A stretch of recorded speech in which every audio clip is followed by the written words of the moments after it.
The president came out last week, specifically over the weekend, and said that he wants the Washington Commanders to return to the Redskin name. He wants the Cleveland Guardians to return to the Cleveland Indians.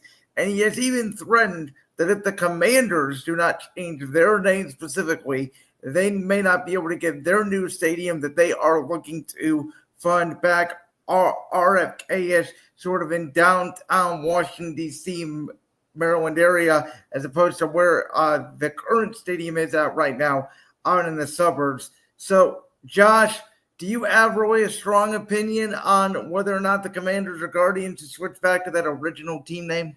So, when they had that original name, I respectfully chose not to say it on air. I just called them Washington because I just find that name to be racist and, stereotypical, all those types of words. I don't need to get into it. And with the Cleveland Indians, I didn't necessarily mind the name Indians. It was more the Chief Wahoo logo that I had an issue with, for the same reason that I didn't like Washington's original name. So the fact that President Trump wants both teams to go back to their original names, based off of how his first presidency went and how this current presidency is going, it doesn't surprise me. Do I think he'll actually follow through and prevent the Commanders from building the new RFK Stadium? I'm not too sure. Sometimes he'll say things but not actually do it. So it's kind of a tricky line he's walking, or you know what I mean there. Hopefully. Yeah, for sure. This name thing has obviously came up the last few years. I always thought if they're going to make the Indians change specifically, they should probably make the Atlanta Braves change and, at least get rid of the Tomahawk. Same thing in Kansas City with the Chiefs. They have not done that. Obviously, it's a complicated subject. I think you can make the case for both. But listen, I think at the end of the day, the bigger story, it really doesn't matter, obviously, the name of the team. Some people that are older generation are going to get madder than others. But I think the stadium story is the story here, because Landover Field, or whatever it's called now, it used to be called FedEx Field, where they play it out there. Northwest Stadium in Landover, Maryland. But that stadium is exactly. It's a dump. It's probably the 32nd out of 32nd stadiums in the NFL if you're grading stadiums. I don't think a lot of people would make an argument for that.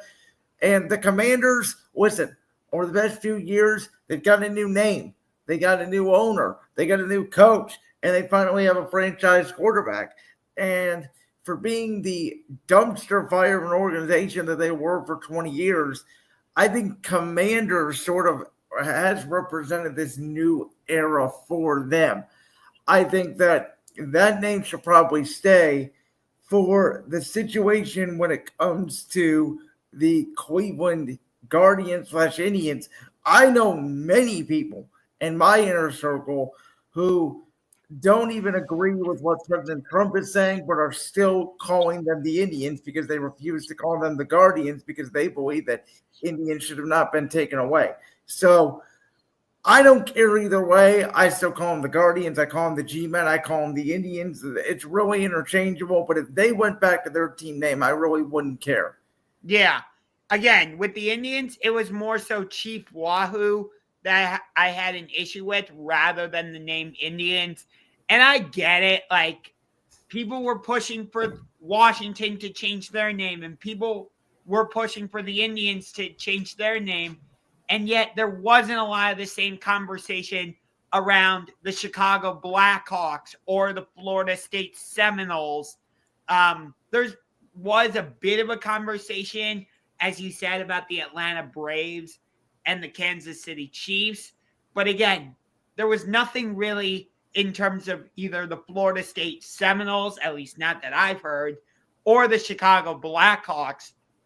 So for me, it's very interesting that Washington and Cleveland are once again at the center of this particular conversation. Again, we're trying to keep this as sports-centric of a conversation as we can. And we should make politics. We should make a note that the Cleveland Guardians organization has came out and basically said we're not changing the name. Yeah. By the way, I predicted they would go with the name Guardians, but not because of the bridge statues by the stadium. I actually predicted the name Guardians because their stadium is right next to Rocket Arena. And so I'm like, well, if the Indians are going to change their name and they're neighbors with the Cavaliers, they should have a name that goes with the Cavaliers. Let's see, what goes with defense and defending the city and all that type of stuff? Oh, how about Guardians? Yeah, and I know that they did all those studies when they were changing the name, and the Native Americans came out and basically said that they didn't have a problem with the name. It was more of the cheap Wahoo stuff, obviously, which they had been fading away even before the name change. But we know the name change was only official. I don't know if you know this or not, but basically they agreed to change the name so then we could get the 2019 MLB All-Star game. Yeah. And I do know that while they were still called the Indians, at a number of their home openers, there were people outside like protesting. Yeah, so obviously it's a touchy subject. We will remain updated and vigilant as we get more information on it.